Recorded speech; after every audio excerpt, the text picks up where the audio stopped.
से आप लोग आई होप आप बहुत ही अच्छे होंगे। हमारे यूट्यूब चैनल में वापस एक बार फिर से आपका स्वागत है। लास्ट टाइम हम लोगों ने सेशंस में देखा था कि powers of and functions of prime minister क्या होते हैं। हमारे chapter number 5 standard 11 Gujarat board political science के बारे में हम लोग डिस्कस कर रहे थे और चैप्टर नंबर 8 का नाम था हमारा एग्जीक्यूटिव एट यूनियन एट ए स्टेट लेवल। हमारे यूनियन लेवल के सारे एग्जीक्यूटिव प्रेसिडेंट ले लो, वाइस प्रेसिडेंट ले लो, काउंसिल ऑफ मिनिस्टर ले लो और प्राइम मिनिस्टर, ये सारे खत्म हो गए। अब स्टार्ट कर रहे हैं हम लोग एग्जीक्यूटिव एट स्टेट लेवल। उसमें भी सबसे पहले गवर्नमेंट ऑफ स्टेट का स्ट्रक्चर क्या होता है वो एक बार देख लेते हैं। प्रेसिडेंट होता है, हमें पता है कि हेड ऑफ द नेशन होता है एट द सेंट्रल लेवल।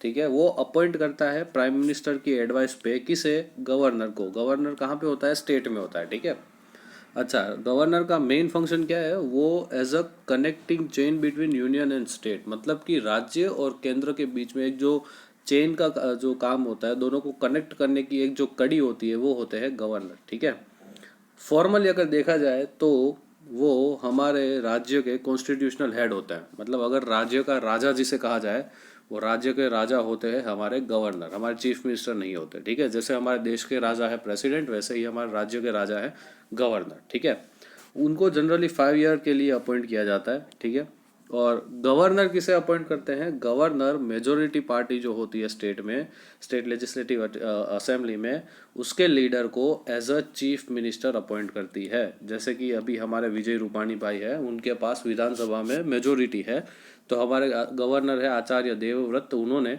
हमारे चीफ मिनिस्टर को अपॉइंट किया कि भाई आप सरकार चलाइए। ठीक है, अब अगेन चीफ मिनिस्टर के under as a prime minister के अंडर जैसा था वैसा कैबिनेट लेवल मिनिस्टर होते हैं, स्टेट लेवल मिनिस्टर और डेप्यूटी लेवल मिनिस्टर आपको देखने को मिलेंगे।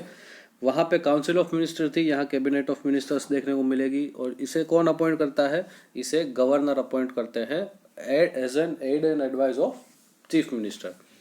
सेंट्रल लेवल पे था कि प्रेसिडेंट अपॉइंट करेंगे और एड एंड एडवाइस ऑफ हमारे जो भी प्राइम मिनिस्टर होंगे उनकी एडवाइस पे। और स्टेट में क्या होता है, गवर्नर अपॉइंट करेंगे चीफ मिनिस्टर की एडवाइस पे। ठीक है, उसके बाद लेजिस्लेटिव काउंसिल होती है, तो वहाँ पे भी कैबिनेट ऑफ मिनिस्टर्स रहेंगे होंगे।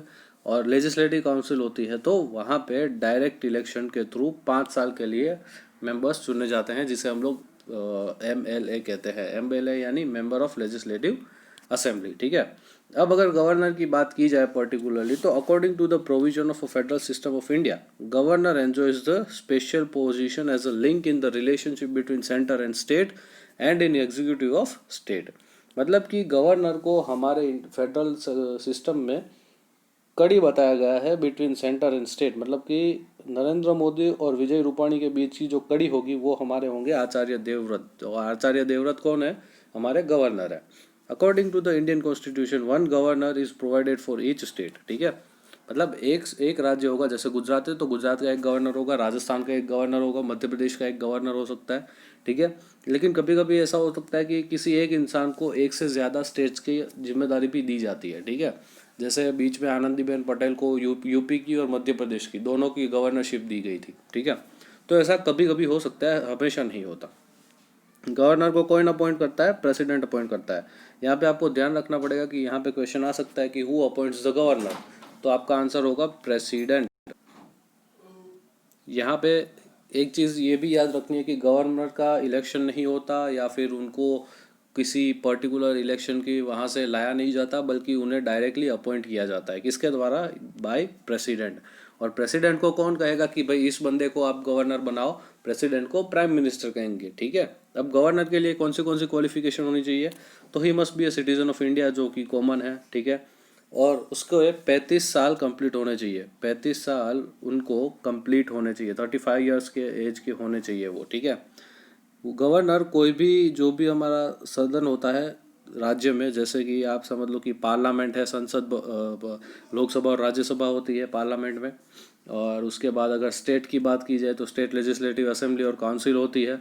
तो इन सब के मेंबर वो नहीं होने चाहिए। अगर वो यानी इसमें से किसी भी हाउस के मेंबर है तो उन्हें उसी समय रिजाइन करना पड़ेगा जब वो अपॉइंट होते हैं एज एन गवर्नर। ठीक है, समझ लो कि मैं गुजरात का MLA हूँ। ठीक है, मैं गांधीनगर से MLA बना हूँ, करण भट्ट, और कल जाके प्रेसिडेंट मुझे अपॉइंट करते हैं कि भाई ठीक है चलो आप गुजरात राज्य के गवर्नर बन गए। ठीक है, तो गवर्नर बनने के लिए मुझे MLA के पद से हटना पड़ेगा, तभी जाके मैं एमएलए बन सकता हूँ, सॉरी गवर्नर बन सकता हूँ। अच्छा, एक और चीज़, मैं मतलब गवर्नर अपने ही होम स्टेट का गवर्नर नहीं बन सकता। से फॉर एग्जांपल कि मैं गुजरात का हूँ तो मुझे गुजरात का गवर्नर नहीं बनाया जाएगा, ठीक है। क्यों? क्योंकि ये एक प्रोविज़न है, क्योंकि अगर मैं गुजरात का हूँ तो मैं डेफिनेटली गुजरात के प्रति थोड़ा बायस रहूँगा, तो ये नहीं होना चाहिए, ठीक है। इसी वजह से ये एक प्रोविज़न बनाया गया है कि गवर्नर होगा वो होम स्टेट से ना हो तो बेटर है। उसके बाद उनके पास कोई भी ऑफिस ऑफ प्रॉफिट नहीं होनी चाहिए। हमें पता है ऑफिस ऑफ प्रॉफिट यानी कि ऐसी कोई भी ऑफिस जिसका जो भी सैलरी या जो भी उसके अलाउंसेस हो वो सेंट्रल गवर्नमेंट या तो स्टेट गवर्नमेंट पे कर रही हो, ठीक है। तो उनके पास ऑफिस ऑफ प्रॉफिट नहीं होनी चाहिए। दूसरा, ये इतनी अभी तक की ये उनकी क्वालिफिकेशंस थी, ठीक है। Governor holds the office at the pleasure of president, मतलब जब तक प्रेसिडेंट चाहे तब तक गवर्नर को एज अ गवर्नर अपॉइंट करवा सकते हैं, ठीक है। मतलब जनरली वो 5 साल के लिए होते हैं, लेकिन जब तक प्रेसिडेंट कहता है कि भाई तू चल निकल, तू 3 साल कंप्लीट चल निकल, तो उसको जाना पड़ेगा। क्यों? क्योंकि प्रेसिडेंट ने ही उसे अपॉइंट किया था और प्रेसिडेंट के पास ही ये पावर है कि वो उसे निकाल सके, ठीक है। नॉर्मली उनकी अपॉइंटमेंट 5 साल के लिए होती है, जैसा हम लोगों ने बात किया। एंड ये पीरियड कब स्टार्ट होता है? जब वो ऑफिस में अपनी ड्यूटी अज्यूम करते हैं कि भाई आज से मैं गवर्नर, तब से लेके 5 साल तक उनको गवर्नरशिप मिलती है। President can remove the governor from his office, ठीक है। उन्हें अपॉइंट भी प्रेसिडेंट करेंगे, उनको रिमूव भी प्रेसिडेंट करेंगे, ठीक है। तो ये एक आपको याद रखना था कि उन्हें अपॉइंट भी प्रेसिडेंट ही करने वाले हैं और उन्हें रिमूव भी प्रेसिडेंट ही करने वाला है। अच्छा, उन लोगों की ट्रांसफ़र भी होती है, ठीक है। गवर्नर्स की ट्रांसफ़र भी होती है। कोई आज समझ लो कि आनंदीबेन पटेल आज मध्य प्रदेश की राज्यपाल थी, तो कल जाके उन्हें यूपी का राज्यपाल बनाया गया, परसों जाके हो सकता है कि उन्हें कर्नाटक का राज्यपाल भी बनाया जा सके, ठीक है। गवर्नर यानी राज्यपाल। Governor has to address his resignation to the president of India, मतलब समझ लो कि गवर्नर को निकाल दिया जाता है तो उन्हें अपना रेजिग्नेशन किसे देना होगा? प्रेसिडेंट को देना होगा। अब उनकी ओथ सेरेमनी की बात करें तो उनको ओथ कौन दिलवाएंगे? उनको ओथ दिलवाएंगे chief justice of high court of a state and his in his absence the senior most जज of the court taken an oath and shall subscribe the page, ठीक है। मतलब कि गवर्नर जो है उन्हें गवर्नरशिप की शपथ दिलवाएंगे high court of particular state के चीफ जस्टिस, ठीक है। समझ लो कि गुजरात का गवर्नर आचार्य देवव्रत अपॉइंट होते हैं, तो उनको हमारे गुजरात हाई कोर्ट के जो भी चीफ जस्टिस होंगे वो उन्हें ओथ दिलवाएंगे कि भाई आज से आप गुजरात के गवर्नर हो, ठीक है। जैसे कि हमारे प्रेसिडेंट को कौन ओथ दिलवाता है? Chief justice of India oath दिलवाते हैं। सेम उसी मैनर में यहाँ पे chief justice of high court जो है वो गवर्नर ऑफ अ स्टेट को ओथ और जो भी नेसेसरी प्रोसेस है वो दिलवाएंगे। Salary and allowance and other privileges जो भी constitutional head of the state, ठीक है, residence salary allowances were given, वो कौन डिसाइड करता है? वो पार्लियामेंट डिसाइड करेगी कि किसको कितना देना है, ठीक है। तो ये उसके ऊपर होता है। तो गाइज आज का वीडियो में हम लोग बस गवर्नर का थोड़ा ब्रीफ लिया। कल के सेशन में मतलब नेक्स्ट सेशन में हमारे हम लोग जानेंगे कि पावर्स ऑफ गवर्नर्स क्या होती है। आई होप आपको ये वीडियो अच्छा लगा होगा, और अगर अच्छा लगा हो तो प्लीज़ इसे एक बार लाइक कर दीजिएगा, शेयर और सब्सक्राइब भी कर सकते हो आप। एंड अपने हिसाब से नोट्स बनाते जाइएगा, ठीक है। हम लोगों ने आज से यूनियन एग्जीक्यूटिव ख़त्म किया और आज से स्टार्ट किया है स्टेट एग्जीक्यूटिव के बारे में, ठीक है। और उसमें भी सबसे पहले हम लोगों ने जान लिया हमारे गवर्नर के बारे में। तो आई होप ये टॉपिक हमारा क्लियर रहा होगा, ठीक है। मिलते हैं अगले सेशन में, और तब तक के लिए जय हिंद दोस्तों।